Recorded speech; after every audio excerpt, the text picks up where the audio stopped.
Hello everyone. Welcome to Florida Gulf Coast University's Buckingham Center, located in central Lee County. This is a very large facility. It's over 500 acres. It was originally built and operated by the state of Florida as an institution to assist and educate the disabled and the disadvantaged. It was known then as Gulf Coast Center, and it was closed in the year 2010. Shortly thereafter, FGCU acquired the property as a potential site for a future satellite campus. As I was saying previously, this is an extremely large facility, over 500 acres. I could spend all day showing it to you. But let's not do that. Instead, let's go to the magic of Google Earth for a bird's eye view. Let's zoom in from space to reveal the boundaries of the center. As you can see, roughly 2/3 of the campus on the right-hand side has been developed, bounded on the east by Buckingham Road. This area is surrounded by a ditch or canal for drainage. To the left, the property has been left in a natural state, más o menos. Going over to the right, or east, we can go in for a closer look at the buildings on the site, all maintained in excellent condition by the caretaker staff. Over here is about where we filmed those two shots we opened with.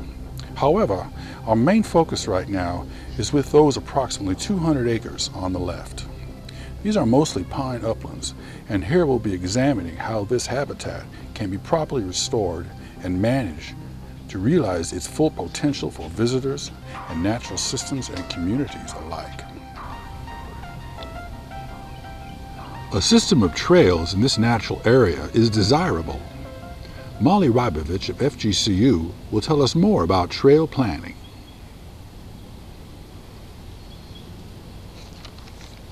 So when we're designing a trail, we want to take into account what kind of habitat is there, what kind of species are present, and where we would want to put informative signs that tell people what they're looking at.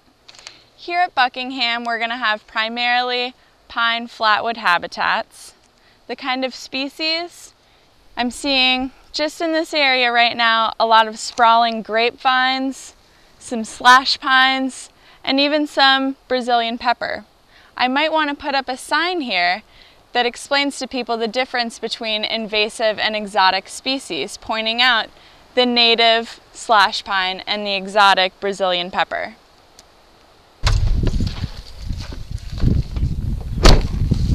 Justin Lamb prepared this special report on fire management at Buckingham. One aspect of the Buckingham Management Plan is the idea of using prescribed fire to maintain the landscape.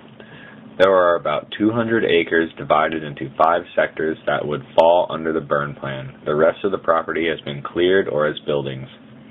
2020 land to the north and south could allow for an opportunity for the Buckingham site to be a wildlife corridor between properties. Prescribed fire is a planned fire and is also sometimes called a controlled burn and is used to meet management objectives. A prescription is a set of conditions that considers the safety of the public and fire staff, weather, and probability of meeting the burn objectives.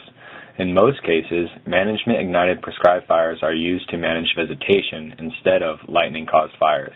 Prescribed burns have been ignited to reduce hazardous fuel loads near developed areas, manage landscapes, restore natural woodlands, and for research purposes.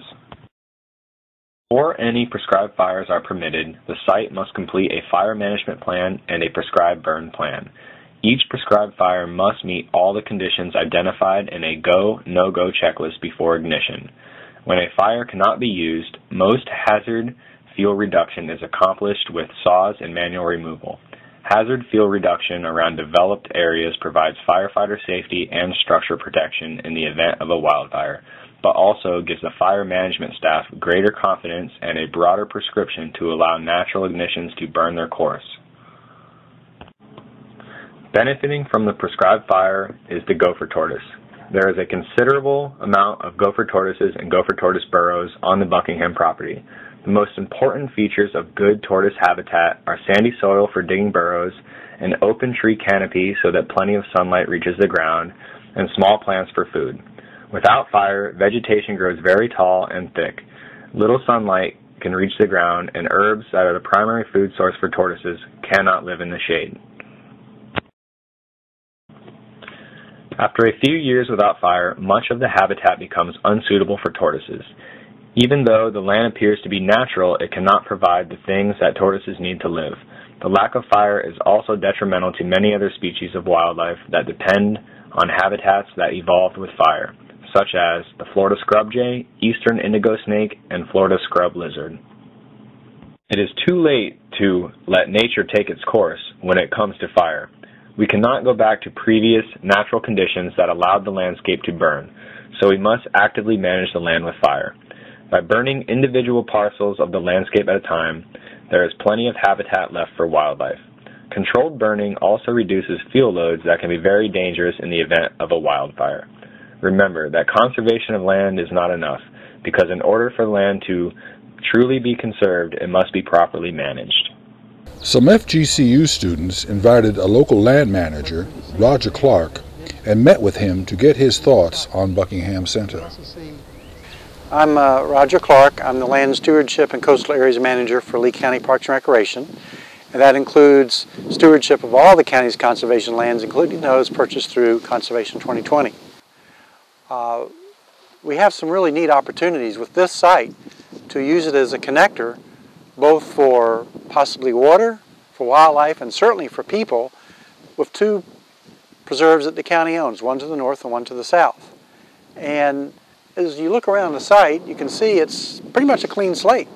I mean, there's a few trees, there's a lot of mowed areas, there's a few old houses, but there's a lot of potential here. One of the things we obviously, I think it's our responsibility as government agencies and as individuals is to work and help each other out. And there's a lot of opportunities as well for Florida Gulf Coast University to partner with Lee County, not just with Lee County Parks and Recreation, but possibly other departments within the Lee County government for some of the things we discussed, such as educational programs, possible recreation, hydrological restoration, wildlife restoration, a lot of things that are very positive for this community. We're looking at this map that shows the entire area around the FGCU site here, the Buckingham site, and it shows the 2020 parcel to the north, the Hickory Swamp Preserve, the 2020 preserve to the south, the Buckingham Trails Preserve, and we have a nomination to 2020 that's being reviewed by the advisory committee that will help potentially reestablish hydrological connection from the Orange River. Evidence of hydrological changes in the property can be seen by looking at a current Google Earth image and comparing it with the 1944 aerial photo. This helps put Roger's comments into a visual context. Once you acquire the land, how do you try to secure or improve the integrity of the water coming in, residing in, and flowing out of the property? First, do a lot of research on the site. We look at historical aerial photographs. We try to get anecdotal information to help us at least to some extent. We talk with former owners if they're still around. And then we spend a lot of time on the site doing some mapping of different plant communities, of any hydrological features, natural or artificial. And then we put together what we call a land stewardship plan, and that guides us in terms of providing both the information and the direction that will go with the site. And that would be when we would say, at least on a conceptual basis, where we would say we have a ditch here, and our hope was that we can do some restoration such that that ditch would at least have a weir or something put in it, so water would be retained longer than otherwise. Okay. Now, to me, it seems like it would be more difficult to maintain the water, like the water coming into the property. Do you agree with that? Yes, and that's one of the problems of what I just said, is that while we could put let's say looking at this ditch right here, we could say, well, we know this is drawing down this area and affecting the watershed and the receiving water body, which would be the Orange River. So it'd be nice to put a ditch block or a weir or something in here to hold the water during the dry season so it doesn't all flow out. But we might have impacts on adjacent neighbors who may not appreciate that, so we have to be real careful in balancing out restoration of the watersheds, as you said, the natural systems, but also with our adjacent property owners. Let's go check out this. Andrea and Steve took Roger into the natural areas to get some of his ideas on handling the exotic species on the property. Looking around and based on your expertise, what do you think the major exotic challenges are? Well, the site is very disturbed, Steve, so it's been altered by the drainage activities. So a lot of these exotics have come in, and it's going to take a lot of work to get them out and keep them out, because even once you get them out, they can still be brought in by wildlife or other means. How would the university go about removing exotics? And that's a great question, Steve, and the main campus is a great example of where in the natural areas, the conservation areas, they went in using a variety of means. Hand crews, applying herbicide to any exotics to keep them from growing back. In some cases, heavy equipment coming in and clearing out the exotics. So it would be a combination of control methods. It's pretty much impossible to tell such a big story in a short video. For more information, you should consult the land management plan.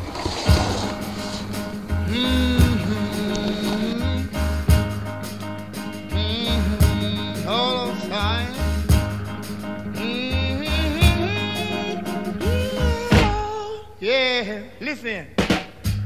Almost heaven, West Jamaica, True is a mountain shining down the river. All my friends there, holding on those reeds.